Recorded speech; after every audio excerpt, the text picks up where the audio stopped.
ఎవరైనా సరే ఆరోగ్యంగా ఉండాలంటే శుభ్రత పాటించాలి. మరి శుభ్రత కావాలంటే ఎలిం ప్రొడక్ట్స్ వాడాలి.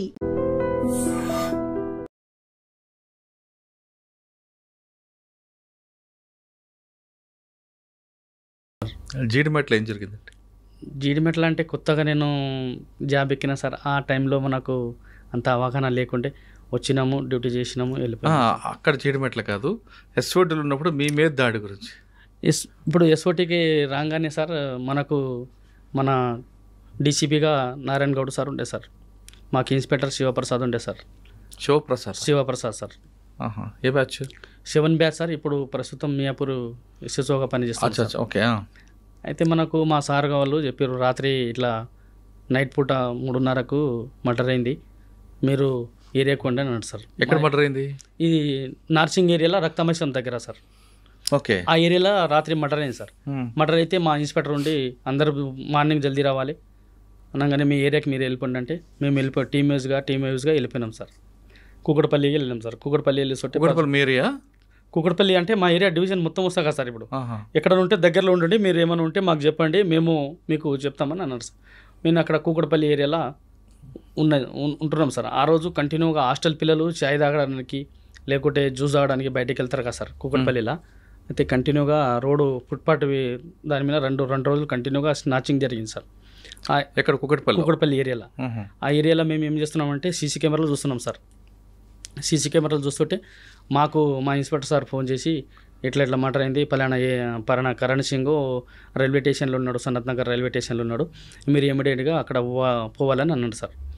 మా సిఏ సార్ చెప్తే మేము అక్కడ పోయినాం సార్. పోయిన తర్వాత అక్కడ మొత్తం రైల్వే స్టేషన్లో ఆ ట్రైన్ నుంచి అక్కడ నుంచి ఎగ్జిట్ నుంచి ముందు వరకు అంతా అవతల అన్నీ చూసినాం సార్. చూసి అలిసిపోయితే ముందుకు వచ్చిన సార్. ముందుకు వచ్చి ఒక చాయ్ తాగి నేను విజయ్ అనే కానిస్టేబుల్ 2 వీలర్ మీద ఎక్కి అక్కడ మన ఎర్రగడ్డ రూట్లో మన కూకట్పల్లి ఏరియాకు పోతున్నాం సార్. మధ్యలో మా సారు సిద్ధేశ్వర సారు ఏఎస్ఐ ఉండే అతను ఫోన్ చేసి మళ్ళీ సిఐ ఫోన్ చేసి జగదిరిగుట్ట ఏరియాలో అతను లొకేషన్ వచ్చింది, మీరు అక్కడ పోవాలి అన్నాడు సార్. మేము అక్కడ పోయినాం సార్. అక్కడ పోగానే వాడు రాత్రి బండి గుంజుకొచ్చిండు, 16,000 పుస్తల తాడ ఉన్నదని మాకు చెప్పారు సార్. అదే బండి నంబరు మ్యాచ్ చేసుకున్నాము, మళ్ళీ ఆ కలర్ మ్యాచ్ చేసుకున్నాం. అతనికి కరణ్ సింగ్ అనేది ఫోటో సేమ్ రాత్రి మర్డర్ చేసిన సెట్ అదే ఉన్నది. అదే మన సిక్కులోలు కట్టుకుంటారు కదా సార్ పైన రుమాలు, సేమ్ అట్లే ఉంది సార్. చూడంగానే మేము ఇవిడే అఫెండరు కన్ఫర్మ్ చేసుకున్నాం సార్. ఎక్కడ ఎక్కడ అనిపించాడు? అది జగదిరిగుట్ట ఏరియాలో మన ఇల్లంబండ దగ్గర మన కేసీఆర్ చెక్కులో బస్తీ ఉంది కదా సార్. దాని బ్యాక్ సైడ్లో అతను గాంజా కొడుతున్నాడు. బండి మీద గుండెని అవతల సైడ్లో ఇట్లా అక్కడ సైడ్లో ముఖం పెట్టుకొని ఉన్నాడు సార్. మేము ఇంటికి వెళ్ళి పోయి రైట్ మా విజయ్ అనే కానిస్టేబుల్ రైట్ సైడ్ పట్టుకోండి సార్, నేను లెఫ్ట్ సైడ్ పట్టి కింద దబాయించిన సార్. దబాయించిన అరే ఎవరు అని బాగా ఆయన గట్టిగా అరచడం, ఇట్లా గుంజులాడడం. అయితే మేము ఇట్లా ఎస్ఓటి పోలీసులం, కరణ్ సింగ్ నువ్వు కొద్దిగా లొల్లి పెట్టకుండా కోఆపరేట్ చేయి, మనం పిఎస్కో చేయి మాట్లాడదాం అన్న. నేను రాను అని ఇట్లా బాగా గుంజులాడేది సార్. అక్కడిక్కడ బాగా ఇట్లా గుంజులాడి ఒక 20-25 నిమిషాలు బాగా గట్టిగా పట్టుకున్నా. మా కానిస్టేబుల్ కొద్దిగా దూరం ఉండి పట్టు విజయ్ అంటే కొద్దిగా పట్టలేడు. తర్వాత అంతట్లో కిందికెళ్ళి చాకు తీసి నా ఛాతీ మీద ఉడసే సార్. నాకు మొత్తం రక్తం వచ్చింది, బూట్లోకి వెళ్ళి ఇట్లా రక్తం కారుతుంది. నాకు అర్థమకాకపోయా సార్. అరే కరణ్ సింగ్ ఎందుకురా ఇట్లా చేసినావు, నన్ను ఎందుకు కొట్టినవరా నువ్వు పోలీస్ అన్నాక కూడా నేనన్నా. ఆయన వినకుండా బాగా కొట్టేసరికి నా వైట్ షర్ట్ ఉండే సార్, నా బూట్లోకి వెళ్ళి రక్తం కారుతుంది. నన్ను కొడతావారా నువ్వు, పోలీసు వాళ్ళు కొడతా అని నేనేం చేసిన 2 చేతులు బట్టి ఇట్లా చాకుని ఇట్లా గుంజి సార్ బయటికి గుంజేసిన సార్. గుంజంగానే వీనికి గట్టిగా బట్టి ఈ చేతుని ఇట్లా గట్టిగా బట్టి నేను వానికి గట్టిగా ఒకటి కొట్టినా సార్. కొట్టి వాని ఎదమీన కూసిన రక్తం కారుతున్నా. ఒక 10 నిమిషాల తర్వాత వానికి గట్టి కొట్టి నా కాళ్ళతో వాని కింద పడేసి వాని ఎదమీన కూర్చున్నా సార్. ఇక్కడ ఎదమీన కూర్చోగానే తర్వాత నేను మన విజయ్ వచ్చిండు సార్, ఇద్దరం పట్టుకున్నాం. తర్వాత ఒక 10 నిమిషాల తర్వాత రాజేష్, మన Ramachandra constable, Rajesh constable, Siddheshwar ASI వాళ్ళు 4 వచ్చిరు సార్. వచ్చిన తర్వాత అన్నయ్యనికి మీరు మన పోలీస్ ఎస్ఓటి ఆఫీస్కి తీసుకోపోండి జాగ్రత్త అని నేనేం చేసిన. మళ్ళీ తర్వాత రాజేష్, రామచందరు 2 వీలర్ మీద నన్ను కూర్చొని పెట్టుకొని మేము చక్కగా మన రామ్దేవ్ హాస్పిటల్కి వెళ్ళాం సార్. రామ్దేవ్ హాస్పిటల్కి వెళ్ళాం సార్. నేను అప్పటికి మాట్లాడుతున్నా, రక్తం అవుతున్నది, 12:30కు 1 గంటలకు రామ్దేవ్ హాస్పిటల్కి రీచ్ అయినా సార్. రీచ్ అయిన తర్వాత అక్కడ ట్రీట్మెంటు కొత్తగా డాక్టర్లు ఉన్నారు. వాళ్ళు ఏం చేశారంటే సార్, చూస్తున్నారు కానీ ఎవరు ట్రీట్మెంట్ చేసలేరు. తర్వాత నేను అట్లా ఇటు ఆవేశమైంది సార్. బాగా నాకు ఇక్కడ కుట్టంగానే ఇక్కడ కుట్లు ఒక 10-20 నిమిషాల తర్వాత వీళ్ళు కుట్లు కుట్టేసారు సార్. అది ఆ కుట్లు స్టిచెస్ చేయంగానే నాకు ఎట్లా అయితే కోడి ఎట్లా చచ్చిపోతే కాలు ఎట్లా కొడతారు సార్, కాలు చేతులు ఎట్లా కొట్టిన. అప్పటికి నాకు 4:30 అయింది సార్. అప్పటికి మా సారు డీసీపీ, మాకు ఏసీపీ కుక్కడపల్లి ఏసీపీ సార్ ఉండే సార్. నాకు పాత పరిచయం ఆయన మహేశ్వరంలో చేసిండు ఇన్స్పెక్టరు. అతను, రాజు నువ్వు చచ్చిపోరా, నీ భార్య నాకు రొట్టెలు చేసి పెట్టింది, నీ అన్నం తిన్నారా, నువ్వు చచ్చిపోవు, నువ్వు బతుకుతా అని వాళ్ళందరూ అన్నారు. ఎవరు ఏసీపీ గారు? అప్పుడు ఏసీపీ సారు మన మహేశ్వరం చేసిండు సార్. సార్ పేరు ఏముంది సార్, అయితే శ్రీనివాస్ గారు ముందా ఆయన పేరు సార్, పేరు ఏముంది సార్, బక్కగుంటాడు, కూకట్పల్లి ఏసీపీ చేసిండు సార్ 2023-22లో. అయితే అంతలే నువ్వు రాజు నువ్వు బతుకుతారా, నువ్వేం చచ్చిపోవని. చంద్రశేఖర్ సార్ వచ్చి నన్ను, అరే రాజు నువ్వు అనగానే నాకు సార్ చూడంగానే సార్ దగ్గర నేను పనిచేసిన కొన్ని రోజులు. కందుకూరులో ఒక 6 నెలలు కూడా సారు అక్కడ పనిచేసిండు. నా గురించి బాగా తెలుసు. చక్రపాణి సార్ కానీ, చంద్రశేఖర్ సార్ కానీ, మన ఇంకో సార్ ఉండే సార్, వాళ్ళు మంచిగా నాకు ఏ ఇన్స్పెక్టర్కి వచ్చినా నేను మంచి పేరు చేసేది. ఆయన ముందు హాస్పిటల్కి వచ్చారా? ముందు హాస్పిటల్కి వచ్చి కుక్కడపల్లి ఏసీపీగా ఉండే సార్ అక్కడ. ఆయన వచ్చి నాకు చూడంగానే జర బాధపడ్డాడు సార్, కొద్దిగా బాధాకరంగా గెలిపింది. అంతకే మా డీసీపీ, మన SOT DCP Narayana Goud sir వచ్చి బాగా కేర్ తీసుకున్నాడు సార్. నన్ను కేర్ తీసుకొని వచ్చి నా చేయి పట్టుకున్నాడు. నాకు గుర్తుంది సార్ అన్నీ, నేను ఏం జరుగుతున్నది, ఏం చేస్తున్నారు అంతా గుర్తుంది. కానీ నా చేతులు లేస్తలే, కళ్ళు తెరుస్తామంటే కళ్ళు వెళ్తలేవు సార్. నాకు అంత బాధాకరంగా ఉంది సార్. అక్కడ కుటుంబంగానే ఏమైందంటే అక్కడ చిన్న సర్జరీ అయింది సార్. నాకు చిన్న సర్జరీ కావడం, అక్కడ రామ్దేవ్ హాస్పిటల్లో చిన్న సర్జరీ అయింది సార్ నాకు. మళ్ళీ తర్వాత ఇక్కడ పేషెంట్ చాలా క్రిటికల్ ఉన్నాడంటే మన DCP sir Narayana Goud sir ఉండి గ్రీన్ ఛానల్ పెట్టారు సార్. నాకు గ్రీన్ ఛానల్ పెట్టి, అలాగే అప్పుడు మన సిపి స్టీఫెన్ సార్ బాగా కోఆపరేట్ చేసిండు సార్. దేవుడు 100 సంవత్సరాలు బతికి ఉండాలని కోరుకుంటున్నాను. నారాయణ గౌడ్ సార్ మంచి నాకు హెల్ప్ చేసి నన్ను బతికించడం, ఈ స్థాయిలో ఉండడం అంటే Narayana Goud sir, CP sir, అలాగే నాకు చాలా కోఆపరేట్ చేశారు సార్. తిరుపతి ఇన్స్పెక్టర్ సార్ ఉండే, అతను మాదాపూర్ సిఐగా ఉండే.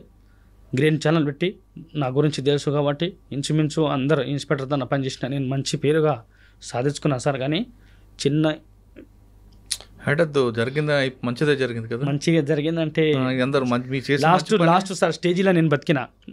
అక్కడికి అంబులెన్స్ గ్రీన్ ఛానల్ పెట్టారు సార్.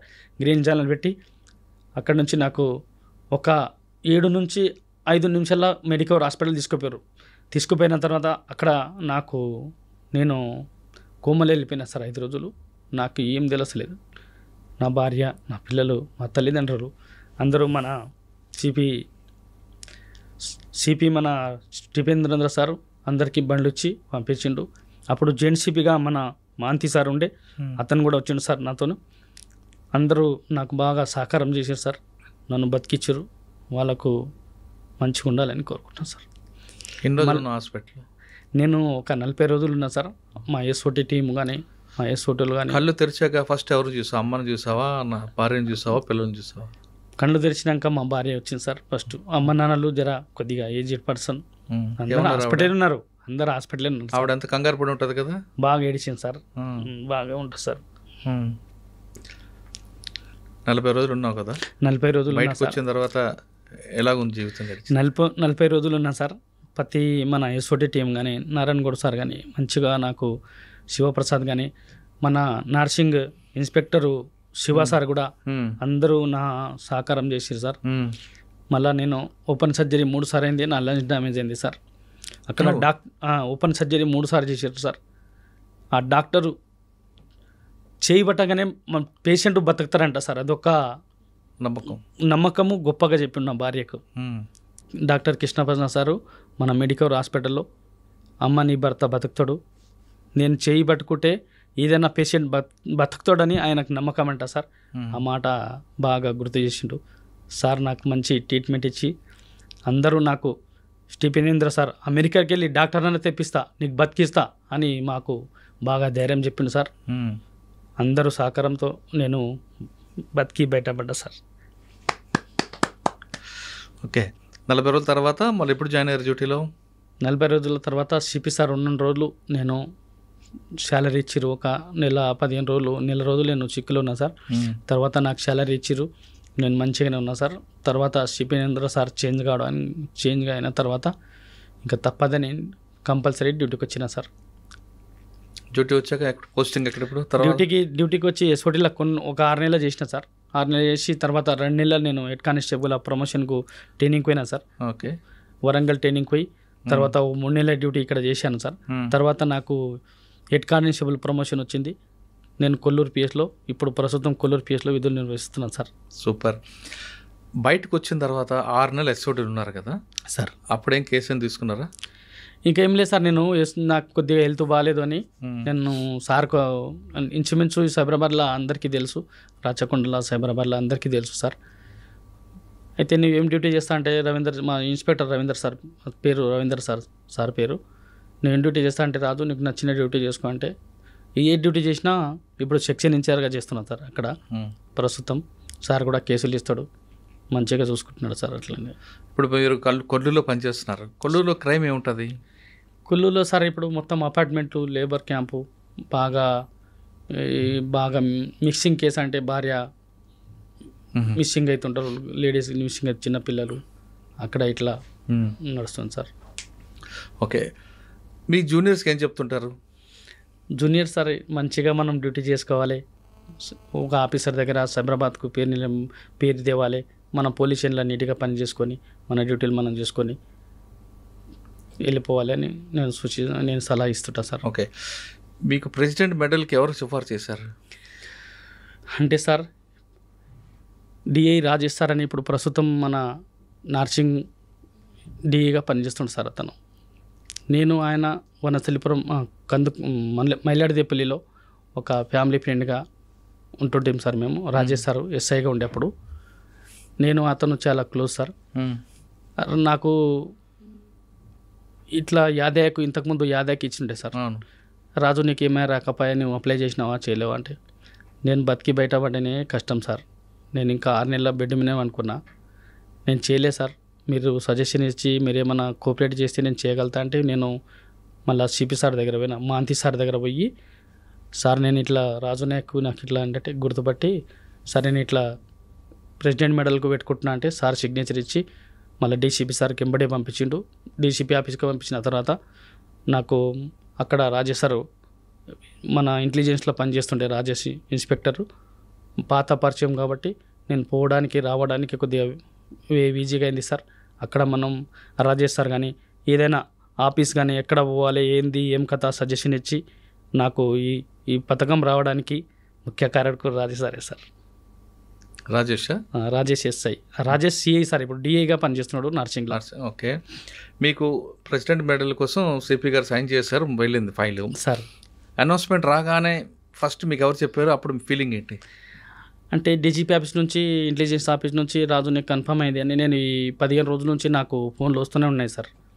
అంటే నా అడ్రస్సు, నా ఇల్లు అడ్రస్సు, నా అడ్రస్సు, మీరు ఏంది అట్లానే ఎక్కడ ఉంటారు, ఏంది ఏడ వర్కింగ్ చేస్తున్నారు అని నాకు చెప్తా ఉండేది సార్.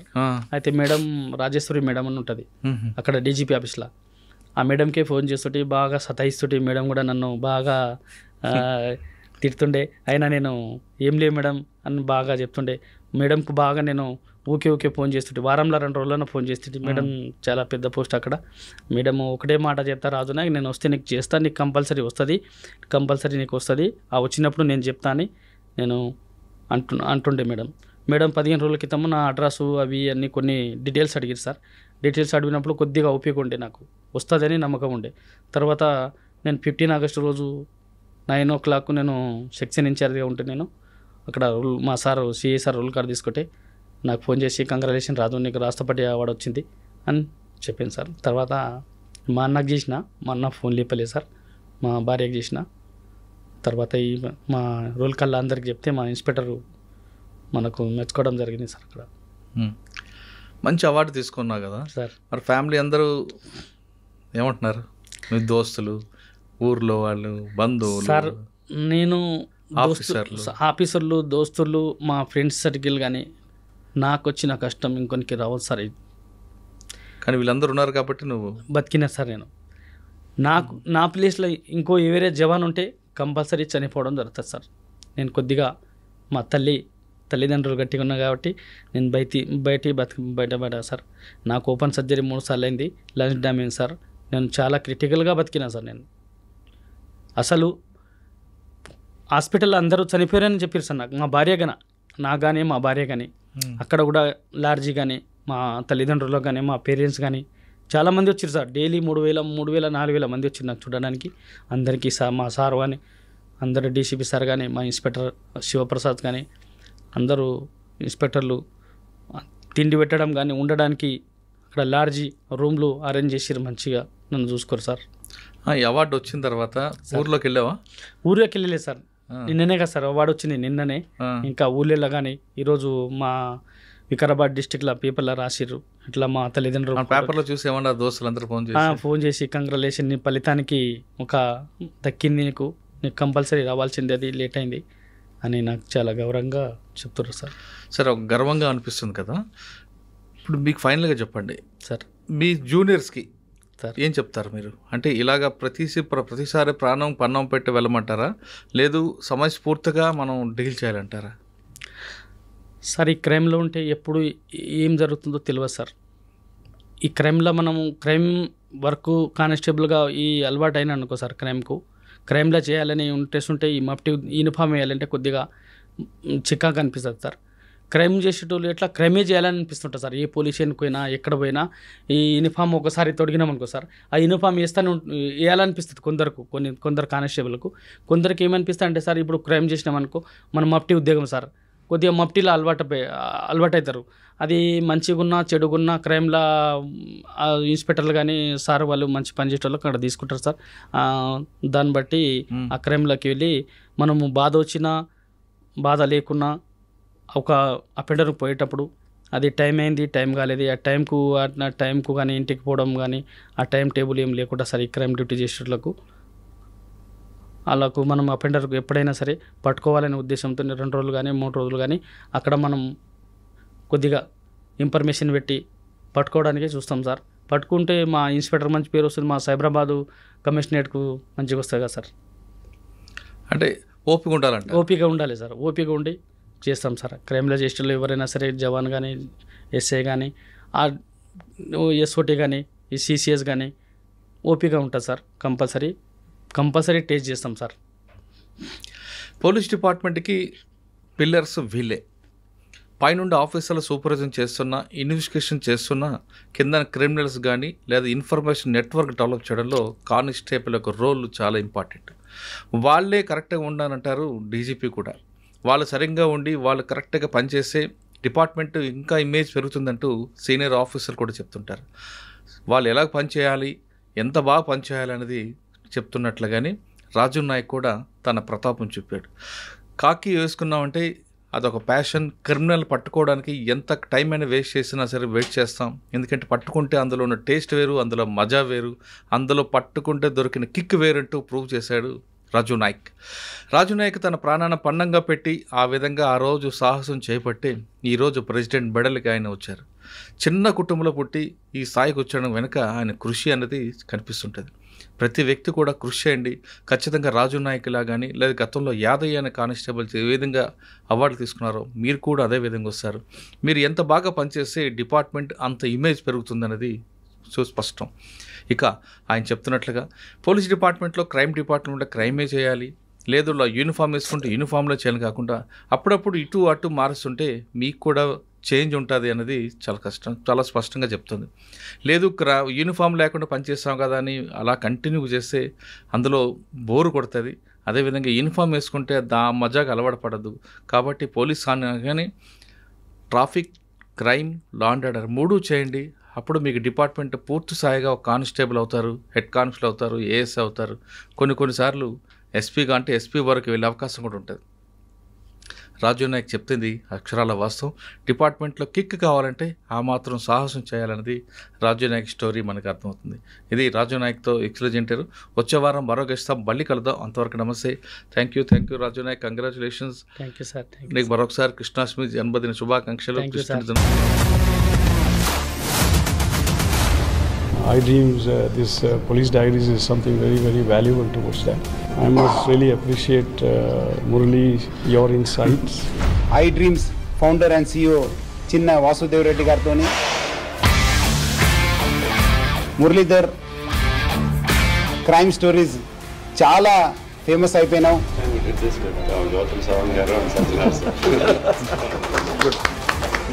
Well done.